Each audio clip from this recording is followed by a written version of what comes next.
मुझे आज भी वो दिन याद है जब उससे मैंने उसकी एक तस्वीर मांगी थी, और मेरी तस्वीर मांगने पर उसने मुझसे ये कहा था कि मेरी तस्वीर का तुम क्या करोगे, मुझसे मेरी तस्वीर तुम क्यों मांग रहे हो। तो मैंने उससे कहा कि मैं ये तस्वीर संभाल के रखूंगा, मुझे जब कभी तुम याद आओगी तो मैं ये तस्वीर ओपन करके देख लूंगा। और वो मुझसे आगे से कहने लगी कि जब मैं तुम्हारे पास हूँ तो मेरी तस्वीर का तुम क्या करोगे। तस्वीरें और बातें तो वो संभालते हैं जिनको बिछड़ने का डर हो, जिनको दूरी का डर हो। तो मैं तो यार तुम्हारे पास हूँ, लेकिन आज जब मैं उसकी वो पुरानी तस्वीर ओपन करके देखता हूँ तो मैं ये सोचता हूँ कि आज भी वो मेरे साथ नहीं है। उसकी तस्वीर मेरे साथ है, उसकी यादें मेरे साथ है। वो गलत थी जो कहा करती थी कि मैं तुम्हारे साथ रहूंगी, तुम मेरी तस्वीर का क्या करोगे। आज मैं उसे बताना चाहता हूँ कि वो मेरे साथ नहीं है, लेकिन उसकी तस्वीर मेरे साथ आज भी मौजूद है। खुद को मनाने का हक तो बस तुझे दिया था, तेरे बाद कौन है ऐसा जो सताए मुझे, जो मुझे रुलाए और फिर तेरी तरह मुझे मनाए। ऐ मेरे हमराज तू था, तुझ जैसा मुझे मिला ही नहीं, जिसकी अजियतें और सितम भी मैं हंस के सह लिया करता था। मगर अब ऐसा कुछ भी नहीं है, अब तो वो जमाना है कि खुद से खुद ही नाराज होते हैं और खुद को खुद ही अजियत देते हैं, कभी तेरी बातों से और कभी तेरी यादों से, और कभी कभी तो उन यादों से भी जो तुम्हारे साथ गुजारी हैं। ऐ मेरे हमराज तू था, तू सब कुछ था और लोग कुछ भी नहीं। मैं बहुत बार अपने दिल को समझाता हूँ कि वो चला गया है, भूल जाओ उसे, वो अच्छा नहीं था, वो तुम्हारे लिए बेहतर नहीं था, इसीलिए तो वो तुमसे दूर हो गया। और कुछ देर के लिए ऐसे लगता है कि जैसे मेरे दिल को सब्र आ गया हो मेरे ही झूठे दिलासों से। मगर सब्र आने के बाद अगले ही लम्हे वो सितमगर फिर याद आने लगता है, दिल फिर किसी पुरानी याद की गिरफ्त में चला जाता है।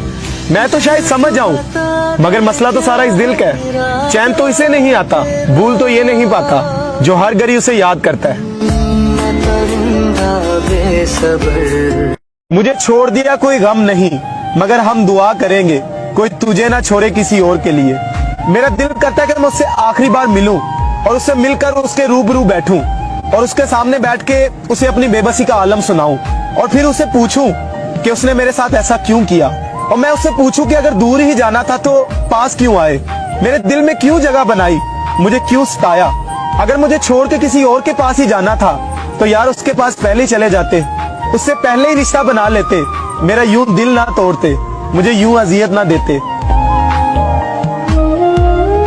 मैं अक्सर उसे कहा करता था कि मैं तुम्हारे बगैर मर जाऊंगा, मैं तुम्हारे बगैर जी नहीं पाऊंगा। तो वो जवाबन मुझसे कहा करती थी कि जिस दिन मैं तुम्हें छोड़ जाऊंगी ना, उस दिन तुम असल में जीना सीख जाओगे, तुम्हें जीना आ जाएगा। और तब मुझे उसकी बात की समझ नहीं थी आती, मगर आज जब मैं सोचता हूँ तो मैं कहता हूँ कि उसकी बातें बिल्कुल सही थी। उसके जाने के बाद मैं वाकई गमों में मुस्कुराना सीख गया हूँ। उसकी यादें हर पल मेरे साथ हैं, मगर मैं उसके बगैर जीना सीख गया हूँ। तुमने मुझे ऐसे गिराया है कि मैं खुद से उठना सीख गया हूँ और अब मुझे तेरी जरूरत नहीं, क्योंकि मैं तेरे बगैर जीना सीख गया हूँ। अगर मकाफाते अमल सच होता है तो मैंने उसको टूट कर चाहा था, उसने मुझे टूट कर क्यों नहीं चाहा। मैंने अपनी सारी मोहब्बतें उस पर कुर्बान कर दी, उसने मुझे मोहब्बत के बदले मोहब्बत क्यों नहीं दी। तो होता है कभी कभार आप किसी को बहुत ज्यादा चाह देते हैं, बहुत ज्यादा अपना प्यार दे देते हैं, मगर एंड पे वो इंसान आपको नहीं मिलता। और मेरी एक बात हमेशा याद रखना कि जो आपसे प्यार करता है ना, जिसने आपके साथ चलना हो, वो गुस्से के बावजूद भी आपको नहीं छोड़ता, वो 1000 लड़ाइयों के बाद भी आपको नहीं छोड़ता। इसलिए जिसने सच्ची प्रीत की हो ना, वो आपको कभी भी नहीं छोड़ेगा, वो आपको कभी भी इस बसती हुई दुनिया में वीरान नहीं करेगा, बेशक वो गुस्से में हो या उसने आपसे लड़ाई की हो। इसलिए कभी भी ऐसे शख्स के गुस्से से मत डरे जिसने आपसे सच्चा प्यार किया हो।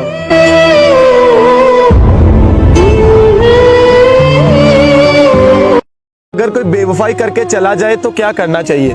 यार मैं आपसे ही पूछता हूँ कि अगर एक इंसान ने किसी से सच्चा प्यार किया हो, उसने सारी दुनिया को उसके लिए इग्नोर किया हो और फिर भी वो शख्स उसको धोखा देकर चला जाए तो वो क्या कर सकता है? वो ज्यादा से ज्यादा क्या करेगा? वो कुछ भी नहीं करेगा, वो सब्र कर जाएगा। लेकिन अगर